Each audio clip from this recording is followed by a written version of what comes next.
connecting and as you're thinking, we'd like you to share these ideas because we're capturing them and using them to help tell the story and craft the future of innovation, teaching, and learning at Michigan State University. One of the questions is, what changes in education do you anticipate affecting your work? And what role does MSU play in these changes? So as you're thinking, grab a Sharpie, grab a pen, write those on the board, or you can use the hashtag #InnovateMSU on Twitter, Facebook, Instagram, however you want to capture your ideas today. We are very interested in hearing what you have to say. We have a very exciting and packed program for you this morning, which includes an opportunity to spark with MSU Global Tables, who are at the colored tables, and we'll introduce them later this morning. We have a panel sharing their work on digital storytelling, Dr. Daphne Kohler from Coursera, and Dr. Jeff Grable, who will be talking about the future of the MSU Hub. To start, I'd like to introduce Jerry Reed, Interim Executive Director and Director of Academic Entrepreneurship at MSU Global, who will be introducing our keynote this morning.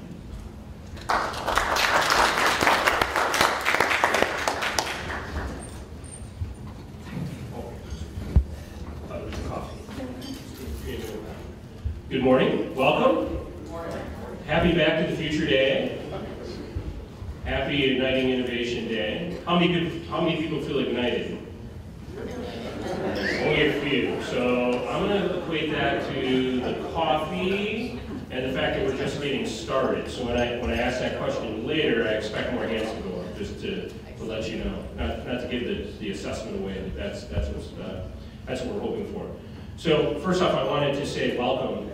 And for those of you, how many of you have been to one of these events before?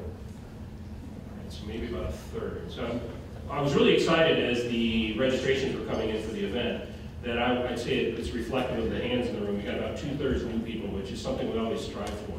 We get to talk to some of you that raise your hand all the time, and we enjoy talking with you, but it's always good to meet new people and talk with you. So I'm happy to see so many new faces. How many How I Met Your Mother fans are in the room? Are there How I Met Your Mother fans in the room? Okay, so an important thing to do today, all right, a big part of today is networking and getting to meet new people, because there's probably a lot of people here that you don't know. So if you don't know about the How I Met Your Mother protocol, it's real simple. It's one of the things that really stinks a lot of times is if you know somebody and you're standing there and you introduce someone, and you feel obligated to stand there and be a part of the conversation. So sometimes you hold back and you don't make the introduction. All right. How I Met Your Mother protocol throws that out the window. So basically, the way that it works, I need 2 volunteers. Mary, would you come up? Sure. All right, and Julia, would you come up? All right. So so Julia, stay over there by the screen for a second. So I'm just going to jump down and I'm going to shout really loud. So I'm standing here, I'm talking with Mary. Okay. Hi, Mary. How you doing? How's everything at Central Michigan University? Whenever we're talking, right? So now I see Julie out of the corner of my eye, right? And I'm done talking to Mary. I can't take any more of Mary. Right? So I go over here and go, Julia, have you met Mary? And then I exit. Okay? I'm gone. All right? So I expect to see that today. All right? Thank you. Thank you. Okay? That's important, right? And it lets you off the hook, right? And then you don't have to try to sit there and think, okay, what was Mary working on the last time I talked to her? And I probably should try to remember that and bring that up, right? Completely get you off the hook, okay?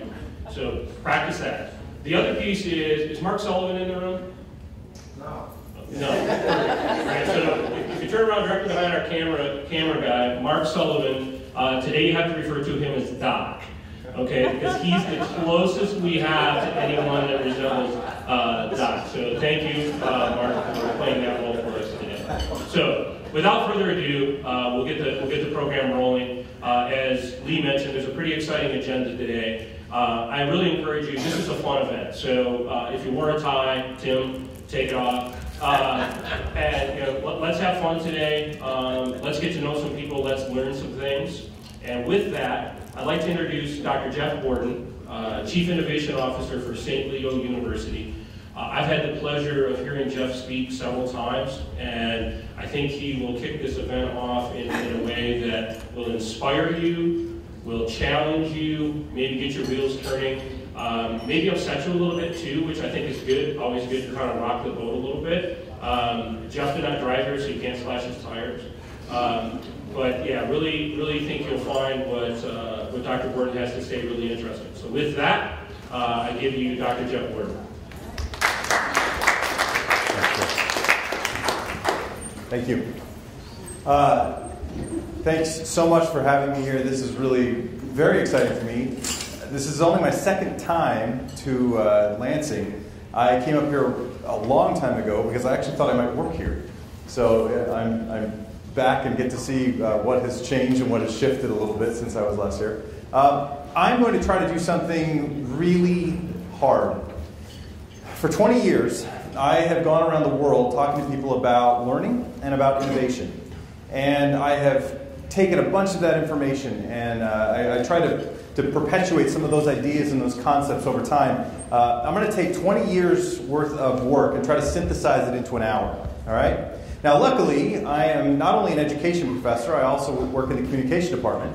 And I know that your high school public speaking teacher was likely wrong when he or she told you to slow down. Audiences actually need you to speed up, because it actually impacts the brain and what we know about how people are actually engaged. So I'm going to go fairly quickly, but the good news is a couple of things. First of all, you're going to get all the materials later, and it's being captured for posterity. You can also reach out to me through these different methods. That's my Twitter account, @BordenJ is my handle. You can use the todaysmeet.com/MSUII if you want to post a feedback question during the presentation. That board will be left open for about a month, and so you'll be able to go back and see how I respond to things. And then, of course, you can send me an email. But today, what I want to talk to you about is how to create a culture of learning innovation. This is something that is near and dear to my heart. I started in the communication world. That was where my first teaching started. And I actually, from there, went over to a company called eCollege. eCollege was a learning management system company. And so for a number of years, as I was teaching adjunct as well as getting my doctorate, I was the head trainer, essentially, for eCollege. And I worked my way into becoming the chief academic at that company by going around talking to people about how to use education technology more effectively. Now, believe it or not, I'm not a technologist. I just believe that strategic use of technology can help us do all sorts of things at scale. And so I would show people stuff like this free asset from the University of California, Davis, that allows you to give an eye exam without actually being in the room with a patient. And it's really quite remarkable when you think about what you can do here in 20 minutes that would normally take 2 or 3 months of sitting in a clinic to actually accomplish. But it's not just about the technology, and a lot of technologists seem to go that direction. Let's use the technology because it exists, because it's here. It's really about the learning. And when I think about learning, and as I go through all the work that I've done over these years around learning, I think that we all have to make sure we, first of all, agree on what learning is. Now, if you look up learning in a textbook, if you Google it, if you look wherever you're going to look, you're basically going to find something like this. Learning is to acquire knowledge or skill in something by study, experience, or by being taught. I want to try to show you this by going all the way back to the beginning. What I would like you to do, please, is I would like you to find, this may be hard in this room, I'd like you to find people around you who have a shoe that has laces on it. All right, some of the folks standing, if you have laces, you might want to come over here and share with some of these people here. I would like you to please find somebody with a shoe with laces on it, and please, that person, whoever owns that shoe, untie your shoe, and then please go through the process of tying it again for your audience, okay? Tell them how you are tying your shoe, what your process is, okay? Get near somebody, please, and do that quickly.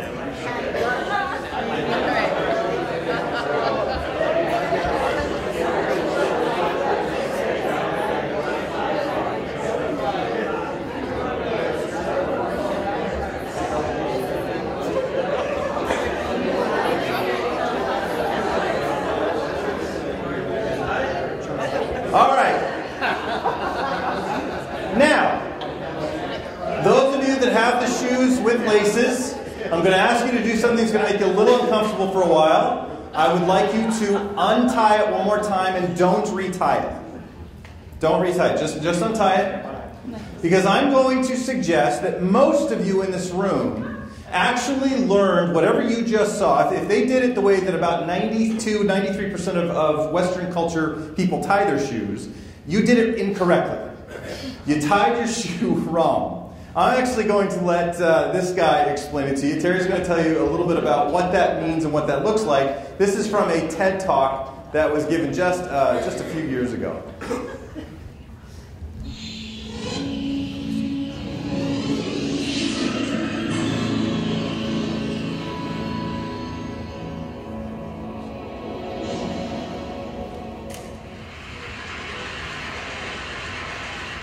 I'm used to thinking of the TED audience as a wonderful collection of some of the most effective, intelligent, intellectual, savvy, worldly, and innovative people in the world. And I think that's true. However, I also have reason to believe that many, if not most of you, are actually tying your shoes incorrectly. Now, I know that seems ludicrous. I know that seems ludicrous. And believe me, I lived the same sad life until about 3 years ago. And what happened to me was I bought what was for me a very expensive pair of shoes, but those shoes came with round nylon laces, and I couldn't keep them tied. So I went back to the store and said to the owner, I love the shoes, but I hate the laces. He took a look and said, oh, you're tying them wrong. Now, up until that moment, I would have thought that by age 50, one of the life skills that I have really nailed was tying my shoes. But not so. Let me demonstrate. This is the way that most of us were taught to tie our shoes. Now, as it turns out, thank you. Wait, there's more. As it turns out, there's a strong form and a weak form of this knot. And we were taught to tie the weak form. Here's how to tell. If you pull the strands at the base of the knot, you can see that the bow will orient itself down the long axis of the shoe. That's the weak form of the knot. But not to worry. If we start over and simply go the other direction around the bow, we get this, the strong form of the knot. And if you pull the cords under the knot, you will see that the bow orients itself along the transverse axis of the shoe. This is a stronger knot. It will come untied less often. It will let you down less, and not only that, it looks better. All right. Now here's what I'd like you to do. Please gather back around that person who has the untied shoe. I would like you to now tie your shoe the correct way, like you just saw, likely backwards to you.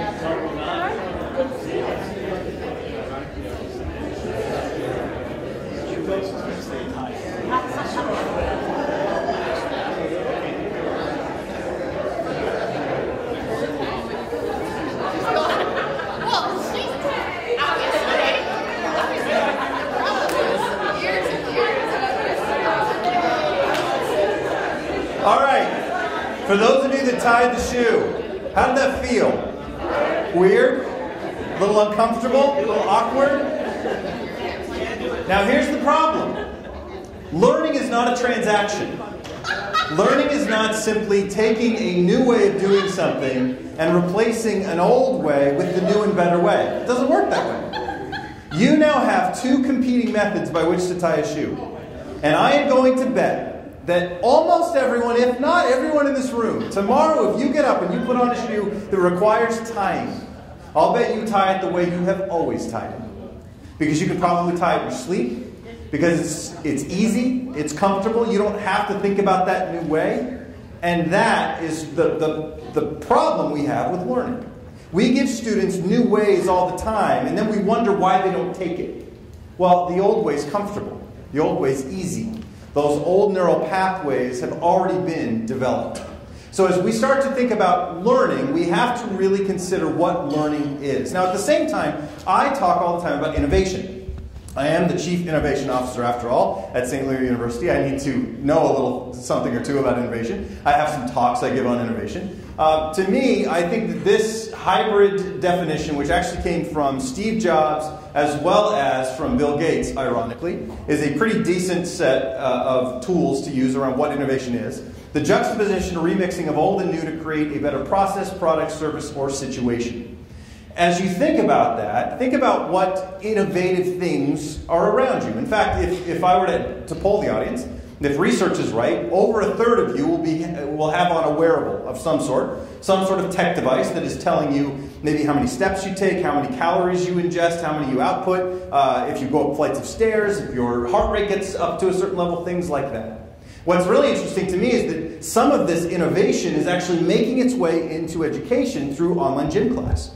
There are classes in high school and college that are actually having virtual gym by the students wearing these devices and then going out and performing exercises or activities, and then the physical education instructor back at the home base watching what's going on. My favorite story of this was the young man that decided he didn't want to go jogging on a day, so he took his wearable and put it around his dog. And he went out and played fetch so that he could get a step count up. What he didn't know was that his professor was watching his heart rate go through the roof because the dog's heart rate is very high. And he actually called the kid's parents and said, "You might want to get your son to the hospital. He's about to have a heart attack." And he got caught. So you can't even fool people with it. But these wearables are even starting to make shifts and changes in things like motivation. You know what the #1 selling app is for running in the United States today? Does anybody know? Zombies Run. You get this app, you connect it to your headset, and then as you go out on your run, you get this wonderful, rich set of music that accompanies your run. It's your story. There's this narrator. You can get a British woman. You can get this deep-voiced American man. You can do whatever you want. They start telling you about your story. Now you're running away from the zombies. And they say, "Run faster now. The zombies are approaching. They're getting closer." And so you run faster, and then they say, "Okay, you've evaded the zombies for a while. You can slow down." It's a pacing tool. That's all that it is. But it's using motivation in a way that is new and unique. That is pretty innovative, isn't it? As I think about the two, though, I cannot help but combine them. Because of what I do, because of where I work, because of who I am, learning and innovation go hand in hand for me. And they have to in my job.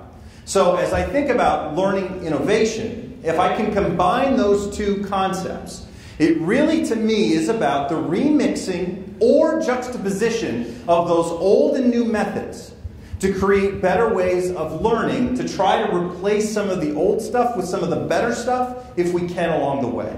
That's really what I'm trying to accomplish. I want to see if I can show you an example of this. I know that last year your theme was around bicycling. And so I thought this was a nice tie-in because he does a really good job here talking about how the brain works with regard to a major juxtaposition that really can teach us something about learning. Hey, it's me, Destin. Welcome back to Smarter Every Day. You've heard people say it's just like riding a bike, meaning it's really easy and you can't forget how to do it, right? But I did something. I did something that damaged my mind. It happened on the streets of Amsterdam, and I got really scared, honestly. I can't ride a bike like you can anymore. Before I show you the video of what happened, I need to tell you the backstory. Like many 6-year-olds with a MacGyver mullet, I learned how to ride a bike when I was really young. I had learned the life skill, and I was really proud of it. Everything changed, though, when my friend Barney called me 25 years later. Where I work, the welders are geniuses, and they like to play jokes on the engineers. He had a challenge for me. He had built a special bicycle, and he wanted me to try to ride it. He had only changed one thing. When you turn the handlebar to the left, the wheel goes to the right. When you turn it to the right, the wheel goes to the left. I thought this would be easy, so I hopped on the bike, ready to demonstrate how quickly I could conquer this. And here he is, ladies and gentlemen, Mr. Justin Salmon, first attempt riding the bicycle.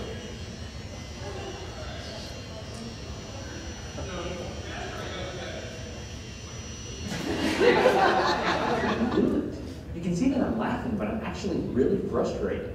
In this moment, I had a really deep revelation. My thinking was in a rut. This bike revealed a very deep truth to me. I had the knowledge of how to operate the bike, but I did not have the understanding.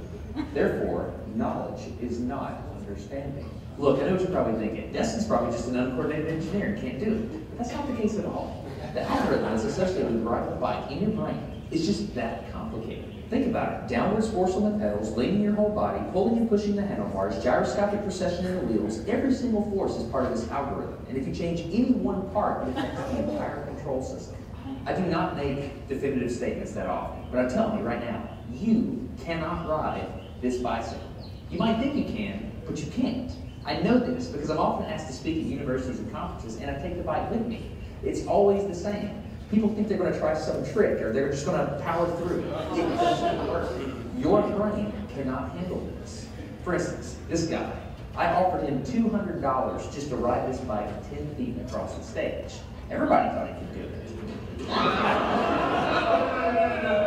No, you didn't understand. You didn't understand. So, this way. Alright, so, whenever you're ready. Wait. No, you have to keep your feet on the Alright, so let's do it again.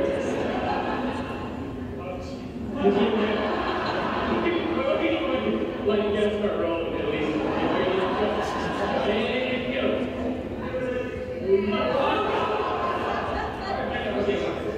Keep your feet on the pedal. Go.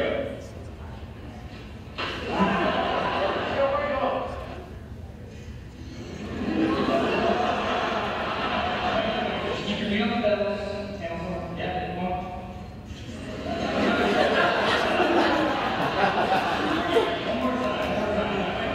Once you have a rigid way of thinking in your head, sometimes you cannot change that, even if you want to.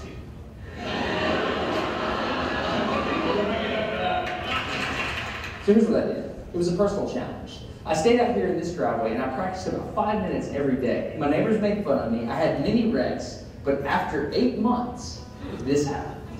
One day I couldn't ride the bike, and the next day I could. It was like I could feel some kind of pathway in my brain that was now unlocked. It was really weird though. It's like there's this trail in my brain, but if I wasn't paying close enough attention to it, my brain would easily lose that neural path and jump back onto the old road it was more familiar with. Any small distractions at all, like a cell phone ringing in my pocket, would instantly throw my brain back to the old control algorithm and I would wreck. But at least I could ride it. My son is the closest person to me. He goes on and has his son learn how to ride the bike. And what took him 8 months, his son does in 2 weeks. So as you start thinking about neural pathways and neural processing, we really have a lot to learn yet about the brain. Our brain is really quite remarkable. But to me, learning innovation is demonstrated richly in this particular video. This would be my education technology resume. This is my word cloud, my Wordle. These are the things that make up who I am. You see in there that I am the Chief Innovation Officer at St. Leo. I also, I'm a rhetoric professor. I'm also an education professor. I speak. But you might notice some other little things in there. I play disc golf. We have a dog. His name's Doug. He's up there somewhere. I play the trumpet. I play the guitar. It's not until you start to assemble all these little pieces and you put them into some sort of meaningful pattern that you get a decent sense of this guy who is standing before you today. Well, that pattern really, to me, is all about not being the Chief Innovation Officer at St. Leo, but really being the cultural learning innovation architect. I am trying to change culture, I am trying to change learning, I am trying to change innovation at scale for our students and beyond at St. Leo. I would argue that every school needs someone who's doing this, because otherwise you get 500 people who are worried about culture, 500 people who are worried about learning, 500 people who are worried about innovation, and then nothing ever gets changed. So allowing to have someone who's at that 10,000-foot view, who can go down into the weeds but then come back up, I think is really important. And I want to talk to you today about how I've tried to accomplish that at St. Leo by talking about another word cloud, what I call the C's of education. And there are a lot of them. A lot of C's that we deal with as educators on a very regular basis. Not just culture, not just change, but cognition, classroom management, curriculum, critical thinking. And there's all these C's that we are constantly trying to deal with. And it's not until we can put them into some semblance of a pattern that we can all attack these problems together. So today, by the time we're done, I hope that we have a little bit better pattern so that we can navigate those C's together. I'm sorry, it's a horrible pun, but I'm going to stick with it, all right? Because it works. We're going to navigate some C's, and I'm going to try to give you what I consider to be a blueprint for changing the culture of learning innovation. Now, to do that, you've got to have some stair-stepped processes, probably. You've got to talk about change. Cotter's model is a pretty decent model to talk about when it comes to changing an organization. But at the same time, you're going to have to throw in a healthy sprinkling of persuasion. You're going to have to really leverage credibility and ethos and pathos. You're going to have to really start to use narrative, things like that. You're going to want to learn from other innovators. My favorite book on innovation is a really quick read. It's called How to Get Ideas by Jack Foster.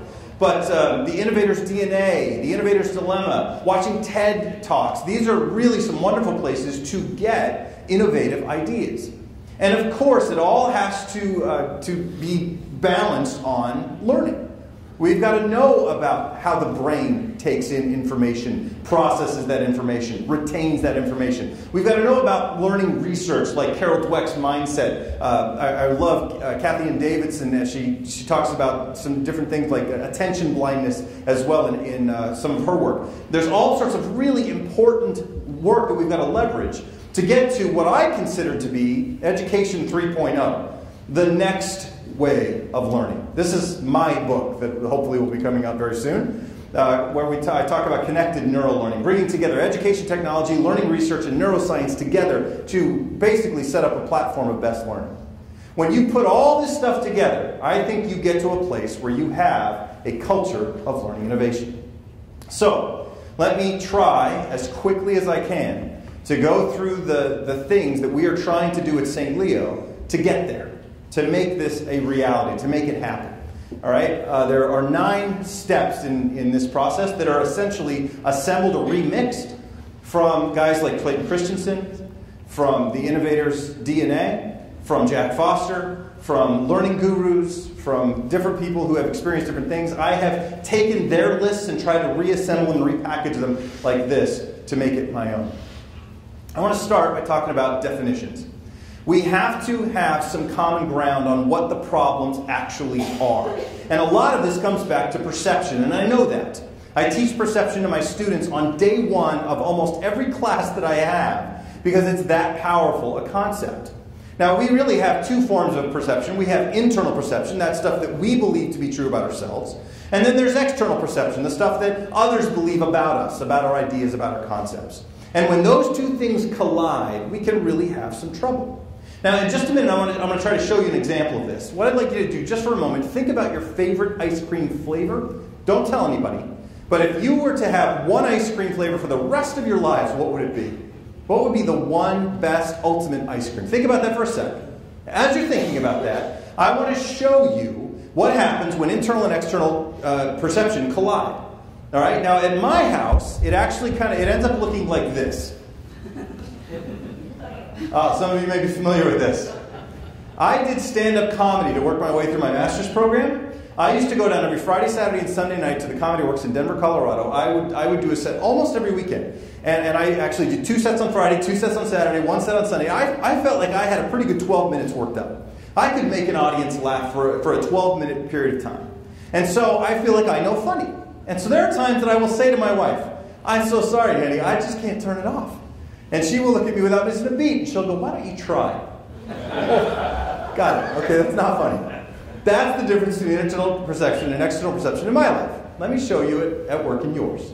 Now that you've got your favorite ice cream flavor, I would like you to please turn to someone near you. I want you to look them up and down really well.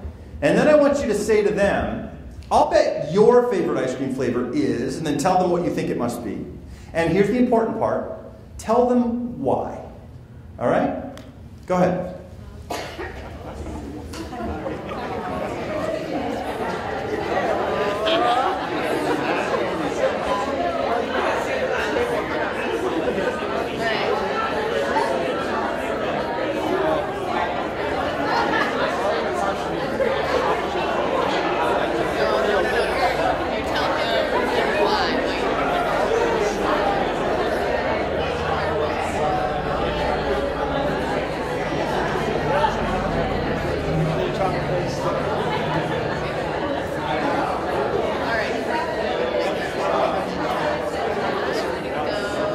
All right.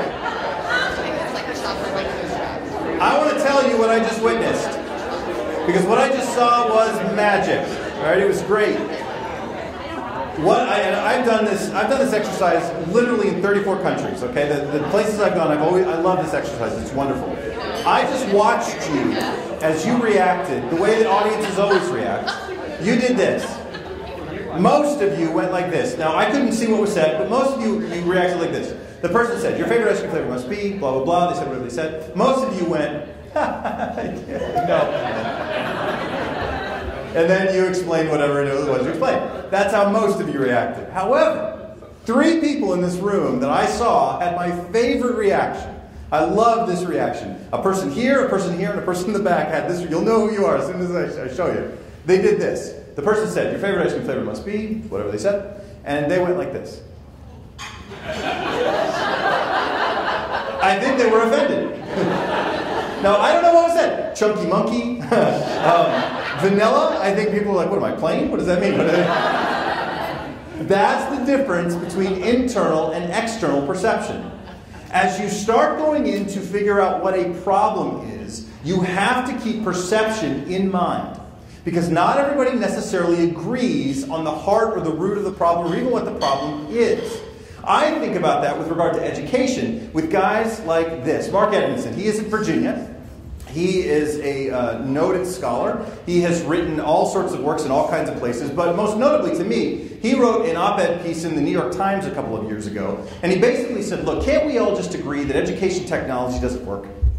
Education technology, it's not helpful. Online learning isn't good. It may be fine for shut-ins. It may be okay for prisoners, but it is certainly not something that is best education. Can't we all just agree to that? And here's what he followed up with. He said, because we all know the reason students come to college in the first place, the reason that they go to any university, is because they are in search of the mighty lecturer. They are searching for the great lecturer who can inspire and motivate and give them all this wisdom that they can then take with them. That's why students go to college in the first place. Now, I read that. I didn't agree with it, but I read it. I very much try to read oppositional pieces, contrarian positions, if I can. And so I read that, and so I thought, well, could anybody else buy it? Is that something a lot of people think? So I started looking. And if you really start to dig a little bit, you'll find in places like the National Survey of Student Engagement, which came out in 2009, students are reporting that 50% of the time they are in a lecture-based experience. 50%, half of their experiences are lecture-based. Now, it depends very much on the discipline that you come from, but it is very much about talking, and then there's another 25% that is testing. So it's talk and test, talk and test, talk and test, leaving the other 25% for whatever else is out there. And that was very disappointing to me. I thought, I don't know if I like that. Because while I'm searching for this and finding it, I'm also finding stuff on the other side. In fact, as recently as a year and a half ago, Science Insider it ran this story. Lectures are not just boring, they're ineffective. Students in a lecture-based experience, if that's their class, if it's lecture-based, they are going to fail 1.5 times more likely than anyone else that's not in a lecture-based experience, and their exam scores are going to be 0.5 grade lower. So I started thinking, goodness, what's happening? Why are we doing this? Is lecture the best way? And that's when I found Dr. Eric Mazur. Dr. Eric Mazur, if you're not familiar with Eric Mazur, he was voted at Harvard as Lecturer of the Year twice. This guy knows his way around a lecture. He is an amazing communicator. In fact, I have heard him now speak a couple of times, and he said there were times in his semester when he thought, today I want to make somebody in my audience laugh to the point of crying. And then there's other times he thought, I want to make somebody cry because of something so emotional that they can't help but have that response. He is that good that he can do it. But he noticed something that a lot of lecturers start to notice. Their students aren't learning. Just like a lot of people who talk and talk and talk, he got up, talked, got his students to laugh, they enjoyed it, they gave him great surveys, and then they left and forgot everything that he said. So he did what any good professor would do. He built a machine to test their brain activity over the course of a week. You know, like you would do. Harvard, only at Harvard. So he hooked his students up to this machine because he wanted to see what was happening in terms of their brain activity patterns over the course of 7 days. Now I'm going to show you one picture. I would encourage you to go look at the other 70 pictures that are on the website. So his blog, I think, is called Confessions of a Converted Lecturer. But all of them look essentially the same. I'm just going to show you one so you get an idea what I'm talking about. I want to show you a Harvard student's brain activity during a 7-day period in a typical week at Harvard. It looks something like this. Pay close attention to what happens when the student goes to their lectures. They look dead, don't they? The only other time during the week that their brain activity is that low is when they're watching television. Their brain activity is actually higher when they're sleeping.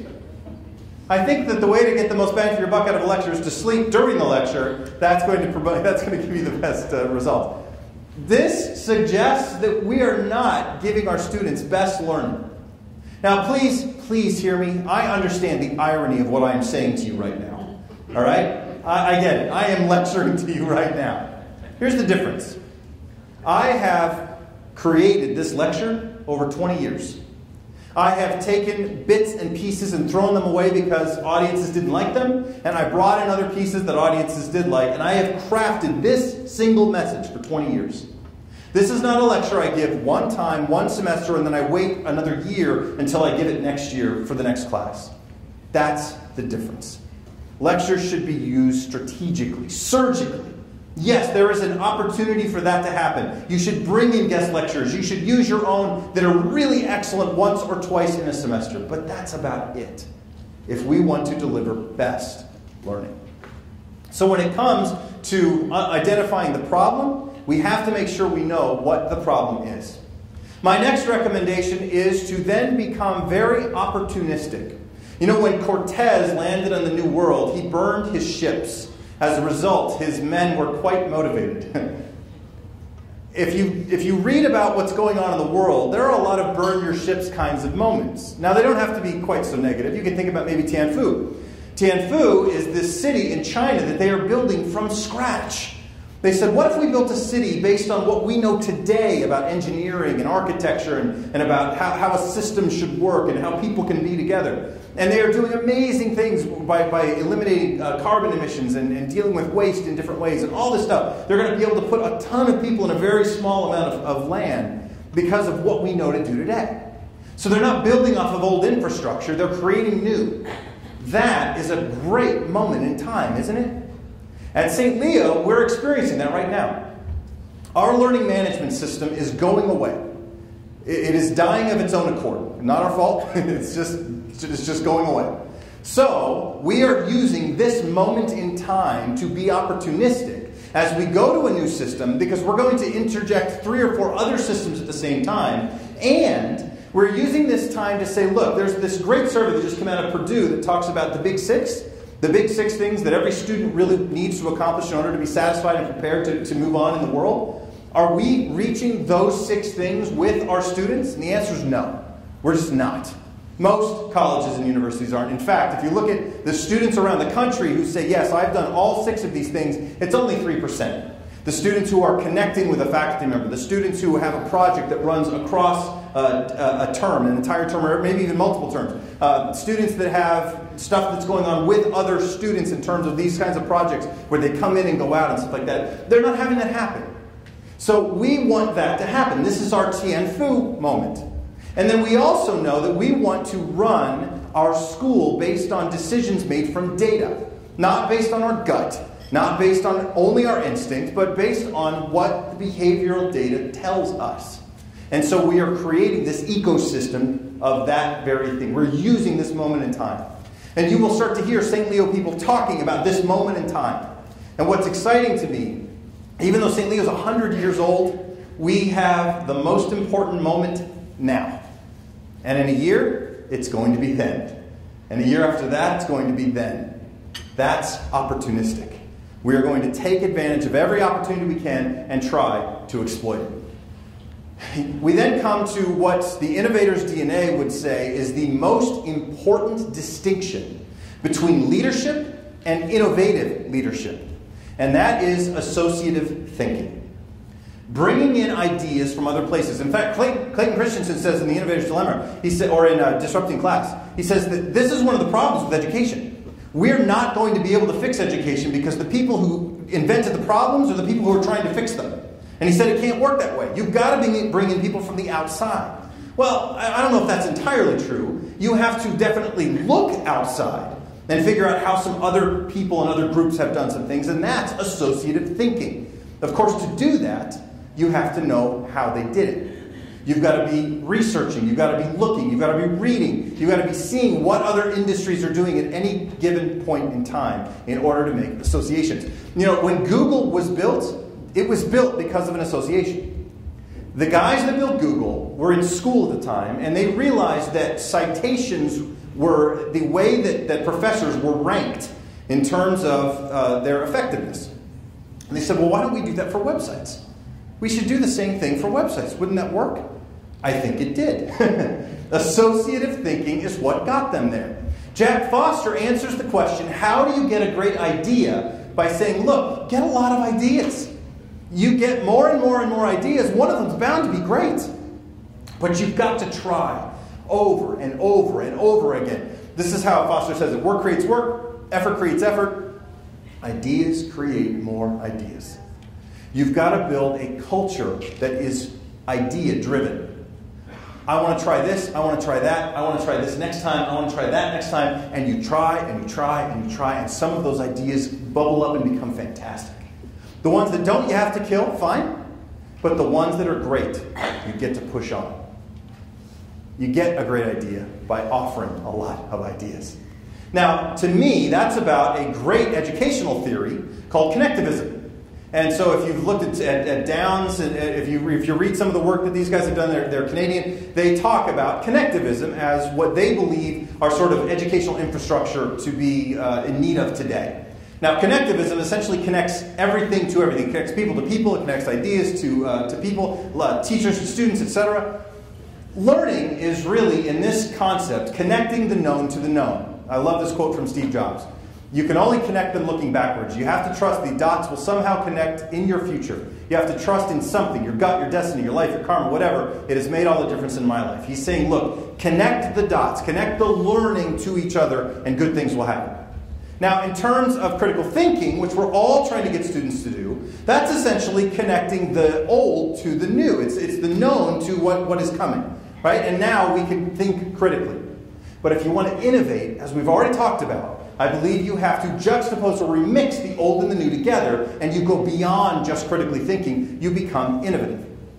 Connectivism is a lovely big old C word that's something we're trying to deal with on a regular basis that fits right in the wheelhouse of innovation. Well, in my book, connectivism is about things like neuroscience. That is a neuron that has been trained on the left. That is actually what it looks like in your brain when you get a piece of information more than one time in more than one way.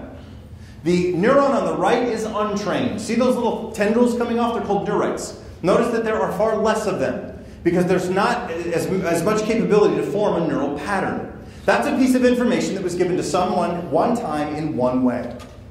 We are after the one on the left. Now, how do we do that? I think we do that by making some cocktails. Who's with me? No one wants to admit it here in front of their peers. Okay, that's fine. That is called the human brain. It's perfect for Halloween. I have no idea how you make it, but it looks gross. But that's not the cocktail I'm talking about. I'm talking about things like, first of all, let's start with how you make a bad cocktail. Let me give you a chemical cocktail that would go in your brain that would not be a good or healthy thing. Very low serotonin, cortisol, and glutamate abounding would be very, very bad for you if you wanted to learn. Let me see if I can't show you why. I want to start, since we're talking about cocktails, by giving you all a sobriety test. Does that work? It's not serious, don't worry. Don't, this is just for play. Okay, here's what we're going to do. In just a minute, I'm going to ask you to stand up. I'm going to then ask you to point at the walls on either side of you. I'm going to ask you to look up at the ceiling and close your eyes. Then I'm going to ask you to stand up on one leg. If at any point during this exercise you have to put that leg down to regain your balance, I would like you to please sit. So only the people at the end that are standing are those that have been able to stand on one leg the entire time. Okay? You ready? Stand up. Please point at the walls. Look up at the ceiling. Close your eyes. Raise one leg. 1, 2, 3, 4, 5, 6, 7, 8, 9, 10. Wow. 5 people. Give them a round of applause. Well done. Well done. Now, we know in the field that this particular test works with 83% accuracy. We know that because the officer can then give somebody a breathalyzer and we'll know with 100%, so we can know if they got it right. If that's the case, if this is 83% correct, how drunk are you right now? No, I'm going to guess that's not the problem. I'm going to guess it's something else. That it's actually starting to talk about this chemical cocktail that we have going on in our brains. I'm going to guess that what happened here is not as much about that as it is about a device. A device you have used your entire life at some point, and it looked originally like this. See, if you wake up in the morning to an alarm clock, you are very likely waking up during a REM cycle. If you wake up during a REM cycle, you are actually cognitively impairing yourself to the point of having a 0.10 blood alcohol content for up to 8 hours of your day.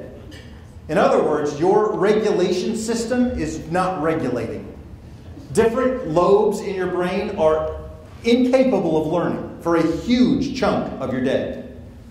And yet, we have 8 a.m. classes. I've seen some campuses where there are 7 a.m. classes.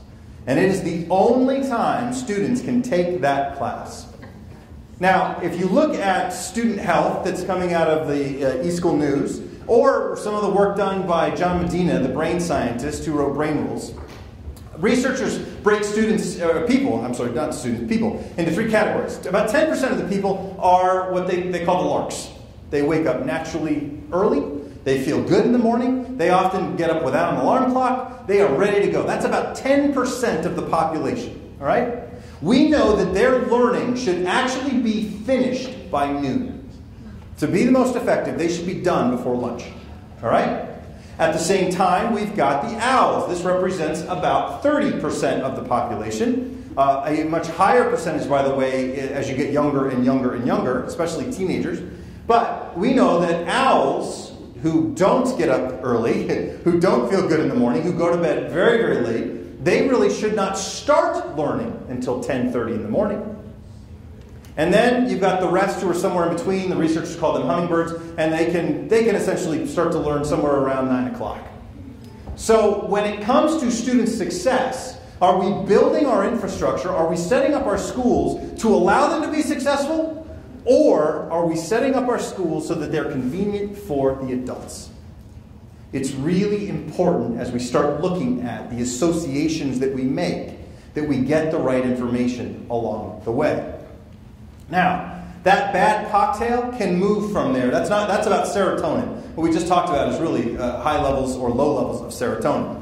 You can also create a bad cocktail with things like boredom. In 7 minutes of being bored, your blood is infused with cortisol. You know, cortisol, the stuff that makes you depressed, that makes you want to overeat, that makes you want to undereat, the stuff that makes you feel suicidal, the stuff that makes you feel tired or unable to sleep. That really horrible hormone is created with boredom. You bore your students for 7 minutes, you have just flooded them with a hormone that actually hurts their system.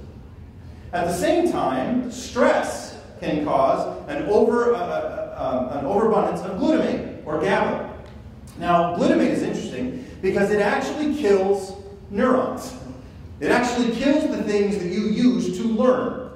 You are inhibiting someone's ability to learn if you stress them out to the point where they can't concentrate because they are creating so much glutamate. It's coming out of their spine and is flooding their system. The same thing holds true if you have too much autonomous work. Matthew Lieberman at UCLA found out that we are very, very social creatures. He's got some wonderful evidence in his work. But he talks about the notion that when people don't have the opportunity to work with others, the pain center in their brain starts to go off. The same pain center as if you stub your toe or you hit your thumb with a hammer, that same pain center lights up when you feel that you don't have a social experience that you want. When you're snubbed socially or you don't have the opportunity to be social, you suddenly have pain, you suddenly have glutamate. Those are bad cocktails. They actually inhibit learning. They prevent it. So how do we get good cocktails? Well, we give our students things that release dopamine. What is dopamine? Dopamine really is sort of the anticipation of a reward. The anticipation of something cool, the anticipation that something's going to happen. Steve Jobs tapped into this all the time with all of his tech and all of his gear. The concept that he really applied here was he said, look, new tech is cool. People think it's going to do good stuff. It's the anticipation of reward. It was flooding people with dopamine. Now, at the same time, we've got to release norepinephrine. We create that with challenge, with tension. It's going to be just enough. Not too much, not too little, just enough. You create just enough tension, just enough challenge, which you can do through storytelling, by the way. The better the story, the more challenging that is to the brain, and the more norepinephrine that's actually created. And that can be a really good thing. So you create some dopamine, you add some tension with norepinephrine, and then you finish it off with some endorphins. You give people that epic win that you'll find in a game or in discovering a new pattern. When you find a pattern for the first time, you actually release dopamine and endorphins at the same time. When you first discover what happens in a pattern, when you first make sense of it, a pattern you didn't know existed before, your brain is ready to go. It's primed for about 7 minutes. Did you know that? For about 7 minutes, you are ready to learn even more. You're ready to make even more connections. That's the time when a lot of teachers, when they see that aha light bulb go off for their students, they go, okay, good job, you can go. That's not the time to go. That's the time to jump in. That's the time to exploit what they've just figured out. In this case, do you see the words? Because that's actually not the hidden part. The hidden part's the horses. When you see the horses, you start to release endorphins in your mind. And you do what many of you are doing right now, going, oh, hey, I see you. Your brains are primed and ready to go. We've got to create good cocktails. Innovators constantly put themselves in associative positions. Steve Jobs, when he was at Pixar, has a pretty famous story for creating a section of Pixar that was, they had WWTD all over the place. What would Tinkerbell do?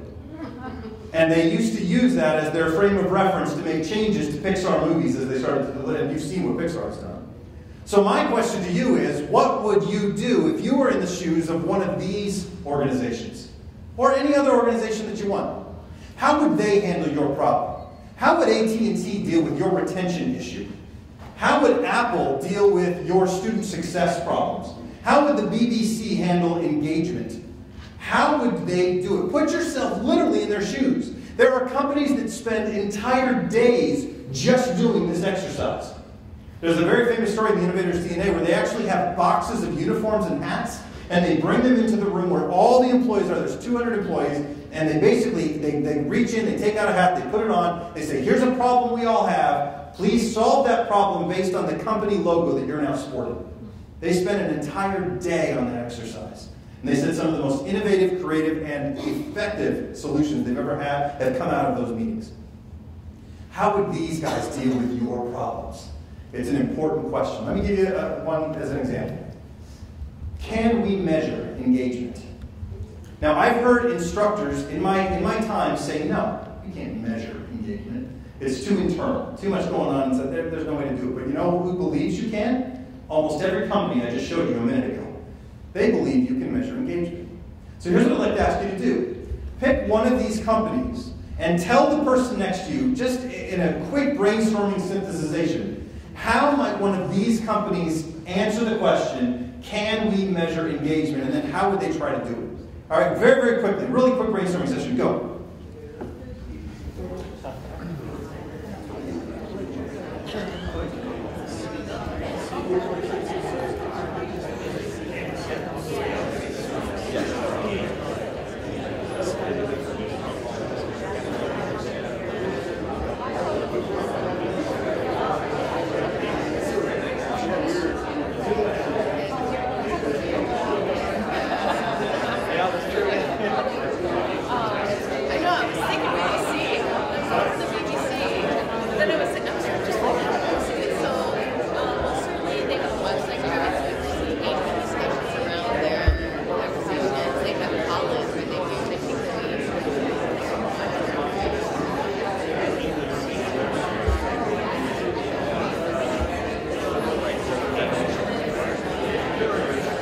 All right, I apologize. I know we don't have a lot of time, and I know you want to keep doing this. Maybe you can do this as soon as we're done.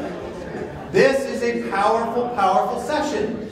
Because as you start doing this, some constraints go away, some constraints get added, but you start to think about the problem in another fashion. You start to approach it differently.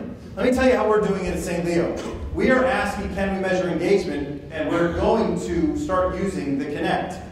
Because the Connect can not only recognize me when I walk into a room, it can actually measure 10 to 30,000 micro-expressions that a teacher could never figure out in real time, in the moment, if they were trying to with a classroom of anybody more than one. A computer can. The Connect camera, if we put 3 of them around our classrooms strategically, or if we use webcams for our online students, we can begin to tell when they're bored, and we can tell so instantly. We can start to tell when a student is really excited and really engaged, and we're building a dashboard that a teacher will be able to look at in the moment and say, wow, you've just lost a third of your students, what's going on? Wow, all of your students are really engaged in this, you should probably keep going. It is a really powerful enabling tool that we think will allow them to do some tremendous things. Other groups think about your problems differently. It's really, really good to think about how they consider it. After that, we have to research. We have to know what is out there, how other people have tried to fix it, how other people have tried to do stuff with it, and we've got to, again, make sure that we know what the problems are. Now, my entire career, I have heard things around education technology as one example. I have heard teachers say, why do we teach through education? There's no need for ed tech. We've been doing it this way for years. We don't have to change anything. It's been working. Why fix it if it ain't broke, the whole thing? I want to see if I can give you an example of some of the research that would help you answer that question, all right? I would like you to think about what you did to get ready to come here today. And I'm sure it's simple, mundane. You know, you brush your teeth, you got a shower, you did whatever you did. I want you to tell the person that you've been working with today what it is you did to get ready to come here. But here's the key. As you tell them, I want you to use the biggest, wildest, most absurd facial expressions you've ever used in your life. Okay? Crazy facial expressions as you tell them this simple, mundane stuff. Quickly, go.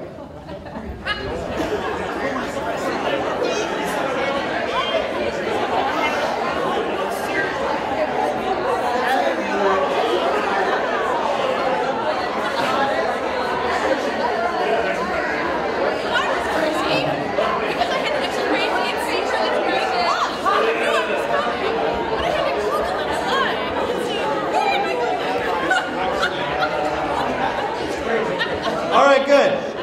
Good. Once again, I want to report to you what I just saw. All right, this is what I just witnessed. Almost all of you that were participating, although about 20% of you did not participate, just like students,